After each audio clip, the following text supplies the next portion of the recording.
We have to make the choice every single day to channel our own inner Jacindas.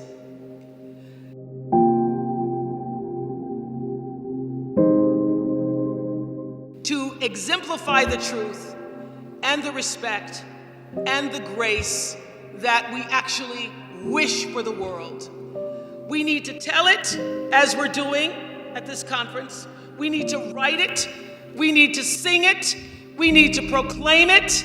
We need to be it. We need to be the truth.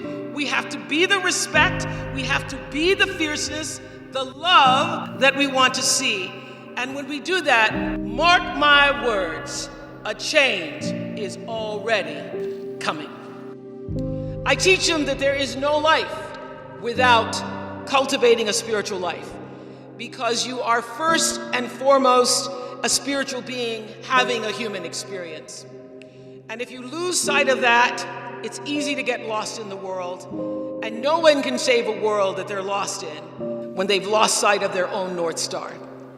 So having a spiritual life actually means actively and ritually creating the space in your life all the time for gratitude, for kindness, for empathy, for inspiration, for joy, and for reverence for life in the home of your soul first. And then working to spread that inner joy outward. It means slowing down. It means taking in the moment. It means being exactly where you are, not distracted somewhere else. It means knowing who you are and getting about the business of fulfilling why you really came to our planet. It is your job to make yourself whole. Not perfect, but whole and full. Your real work in life, your real work, is to fill yourself till your cup runneth over, so that you're never grasping and needy, clamoring and insecure. But that you can live your life assured in your worthiness and your right to be here and to become the best version of yourself as a woman being. I want to propose something to you all today. I want to propose that you resolve something very powerful, to love who you are right now. And of course, I think that wanting to be your best self and setting goals and intentions is really major. But I remember during a stop on the 2020 Vision Tour, I met this reporter in Miami. We took some photos together, and she said to me, "Oprah, next time you see me, I'm going to be so much skinnier." And I replied, "Well, the next time I see you, hopefully you're going to be as healthy as you can be in that moment. Because right now, this is as healthy as you can be in this moment. And the next time, you'll be as healthy as you can be in that moment." I told her to be kind to herself. And she looked at me and said, "How do I do that?" Well, it starts with loving right now who you are, all yourself, your flaws. Living in a space of lack, focused on what you don't want or what you don't like about yourself. I promise you, I've learned it doesn't work. Take a moment to look at what is really running through your mind about yourself that may be holding you back. The energy of the universe responds to positivity.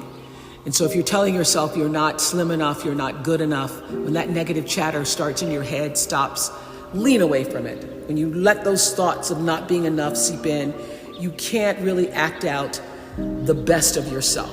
So your actions must be in alignment with all the goodness and strengths that you know to be true about yourself. So this week, I'm inviting you to put on your happy sweater, wherever it is, or whatever that is for you. Quiet all the negative self-talk and allow your confidence, your sense of knowing that better days are ahead, to be at the forefront of your thinking.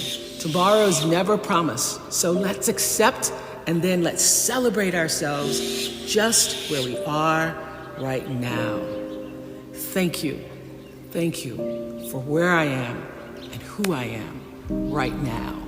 Let that be the blessing and intention for ourselves this week. Letting go of energy that's clouding your vision and holding you back. It's a life practice that I learned long ago that has freed me, so many ways.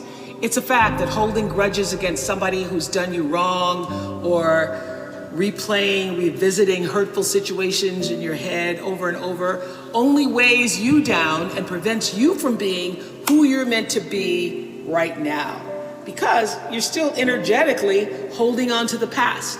The energy that you put into constantly rewinding to the resentment. Why did they do that? Why did they say that to me? I didn't deserve to be treated that way. All of that only keeps you stuck.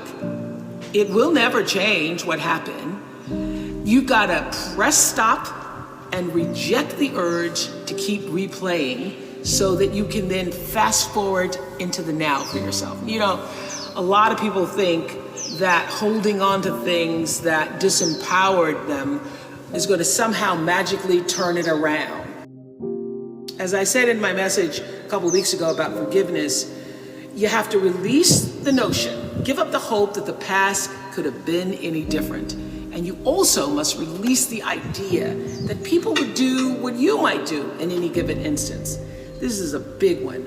I had to learn and relearn before I actually got it. Expecting people to do what you would do in a situation only leads to your disappointment, not theirs. They're going on with their life. So let people be who they are, and either you accept it or you don't. Not doing that keeps you stuck in a circumstance that actually costs you time, costs you energy. And I can guarantee that oftentimes the person on the other side of the bitterness you're holding on to, they're not even thinking about you. In fact, they probably have just moved on. They certainly aren't obsessing the way you are. Think of it like letting go of any bad habit that just doesn't serve your well-being. Not an easy task. Taking the road to a more enlightened, healthy existence never is. So this is what I want to ask you to ask yourself. Why am I holding on to this? How is this serving me? And really think about the answer. Maybe it makes you feel validated. Maybe it makes you feel righteous. Or maybe taking on the pain is your way of recognizing the injustice so that even though it won't be made right, it can at least not be forgotten. Then I ask you, again, ask yourself, do you want to be right or do you want peace? This was huge for me. The unfortunate fact is that having both may not be possible. And also, you may never get your moment of righteousness, so why wait for it? Choose peace. What I know for sure is that in this world, time is a moving on, and it's our most valuable commodity. You can never get it back. So staying in that loop, playing it over and over in your head of hurt, only amplifies your pain. Let it go. Exhale, make room in your heart for something that is uplifting. Surround yourself with people who want the best for you. You have the ability to shift the DNA of your spirit and control how you perceive life. So why not lighten your load and let it go?